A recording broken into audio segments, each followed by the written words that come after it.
Good day mga ka-Night Bros. Ngayon pag-uusapan natin itong event kung worth it ba itong bilhin. So as you can see, simulan natin siya dito sa Night Crows Feather Brooch at saka Night Crows Talisman Pass. Nagkakahalaga ito ng 1,200 na diamonds and I believe sa mga nakikita ko naman ay ito ay sulit na sulit. Kasi ang ibibigay ng 1,200 na diamonds kapag binili mo tong Feather Brooch ay ito. Sobrang dami. Magsisimula yan dito sa 11 times na chest bound at magtatapos sa 11 times na chest bound. So dito pa lang sa una at huli ay 22 pieces na ito. 22, ito pa, 24, 26, 28, 31, 32, 33, 34, 35, 36, 37, 38, 39, 40, 43 pieces. 43 pieces ito na feather brooch, kaya sulit. At bukod doon, kasama pa syempre yung mga free na refinement. Ito, refinement. Kasama rin dito yung isang brilliant accessory refinement stone. At bukod pa dyan, yung pangalawa sa halagang 1,200 diamond na Night Crows, ito naman ay Talisman Pass. Almost similar din sila. So 43 pieces din ito. Nagsimula sa 11 times at magtatapos sa 11 times with additional na brilliant accessory refinement stone. At nga pala guys, itong Night Crows notice natin, magsisimula yung additional server na C302 April 23, which is ngayon to at 11 AM. At ilan pa sa in-game update nila is more on patungkol, I believe 40% is regarding sa gold earnings. Kasi kung mapapansin nyo dito sa day 1 ng check-in, alluvial, may gold chest tayo, may gold pa dito, at bukod na tong Sancona at saka refinement. Bakit kasi may Sancona? Ngayon kasi may Sancona event pa, wherein times 2 yung experience gain. So ay gusto ko mag-Sancona ngayon, hindi ko na siya ginagawa.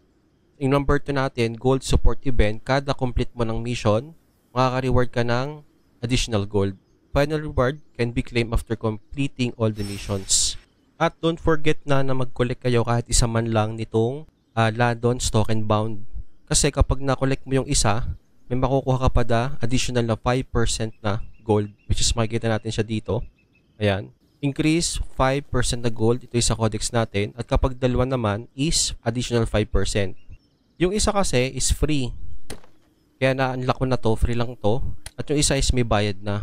Kaya ang mangyayari dito habang di ko pa na-unlock, 5% lang yung makukuha. Pero ang pinakasulit para sa akin, itong Talisman Pass at saka itong Feather Brooch na pass. At ito guys, sa guild order, baka kasi hindi nyo napansin na tapos na yung event. Ako kasi kanina, pindot ako dito ng pindot. Bakit ka ako wala pang lumalabas na event? Tapos 99. Pag-check ko, tapos na nga pala. At nakagastos ako ng maraming 12,000 kare-refresh. So ito ay baka ito ay hindi nyo mapansin. Tapos na itong guild order na event. So balik na siya sa 12k per refresh. When it comes naman sa streamer support status dito sa ating notification, para to sa streamer, punta ka dito sa streamer tab, then dito sa manage information. Tapos mahalaga na mailagay itong copy URL, itong support notification settings sa inyong OBS para kapag may nag-donate, bro na mag-notify. So andito siya, since na-copy nyo na yon, hanapin nyo yung tinatawag nating browser, tapos pangalan nyo na may seeds na ako, pangalan natin ito halimbawa Daz, tapos i-page mo lang yan, at okay, good to go na yon. So seeds yon, support notification settings, pagdating sa mga seed sender. At napansin ko, as per checking, maganda palang potential ng Wimix. Kasi noong 2021, pumalo pa lang isang Wimix ng mahigit 784. So ano pa nga to peak ay 1054. So, upon checking din dito sa ating Axie, kung mapapansin nyo, 8,000 siya. Maaring tumaas uli o bumalik sa kanyang glory itong Wimix. Kasi patuloy na nagbibuild ang company na to. Simula sa Mir 4, hindi ko kasi naabutan yung Mir.